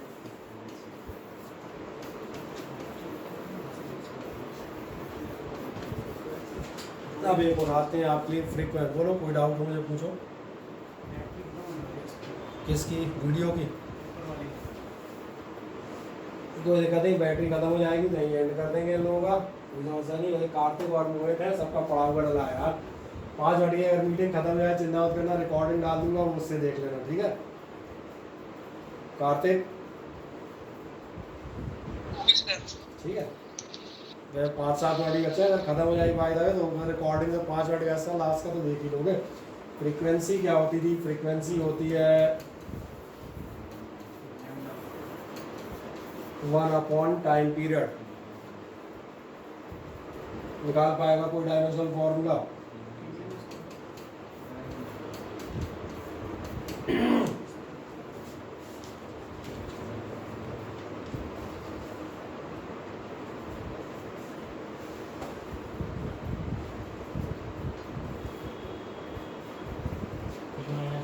कितना निकाला रुचि? T-1 सही आप कह रहे हैं, क्योंकि 1 अपॉन टाइम पीरियड रहा कहाँ गया, अच्छा ग्रीन हो गया बीच में क्या, यानी कुल मिला के आप इन्वर्स कर देंगे तो ये आएगा t-1। सही है, कोई प्रॉब्लम यहाँ तक नहीं, जनरली आप निकालना आ गए होंगे, कोई समस्या नहीं आएगी। एक और निकाल लें, इस बार नेक्स्ट आ जाएगा टॉर्क। टॉर्क भी कहलाता है या फिर कहलाता है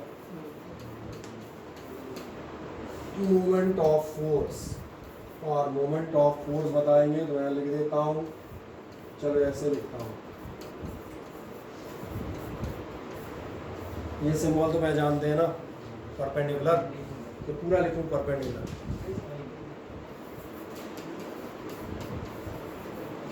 ठीक है, इस लेटर को आप पहचानते हैं, ये लेटर आपके ताऊ जी हैं, हाँ है, ताऊ मत कहना, अटपटा लगेगा, टाऊ है। तो अब टाऊ क्या है तो मैं कहूँगा उसी सीरीज का लेटर है जिसमें आप पढ़ते हैं अल्फा, बीटा, गामा, डेल्टा, पाई, फाई, थीटा, ये तो पढ़े हैं ना, लैम्डा, इतने तो पढ़े होंगे कम से कम।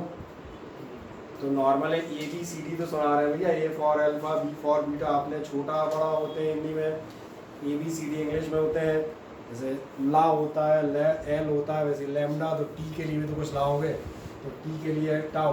तो टॉर्क और मोमेंट ऑफ इनर्शिया है tau is equals to force into perpendicular distance. कोशिश करें निकालने की, बढ़िया, गुड वन। भयानक लाल गुजक्कड़ वाला कलर लेता हूँ। कितना हो जाएगा, फोर्स की जगह आपने कितना रखा, दिख रहा है पीछे की नहीं दिख रहा, देख रहा है, दिख रहा है, नहीं इतना अच्छा नहीं दिख रहा होगा, वाइट वाला मुझे लग रहा है सबसे मजेदार दिखता है।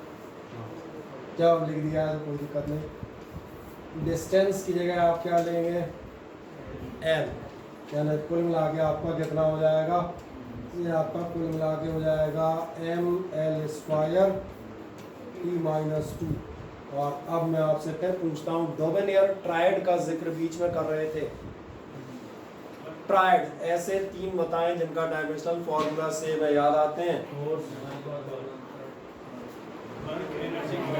सही कह रहे हैं, सबसे पहला वर्क, क्योंकि वर्क भी यही था, फोर्स इनटू डिस्टेंस, वर्क यही था, एनर्जी यही है, और ध्यान से देखना क्या नाम कहलाता है, टॉर्क भी आपका यही है, कितना है, ml² t-2।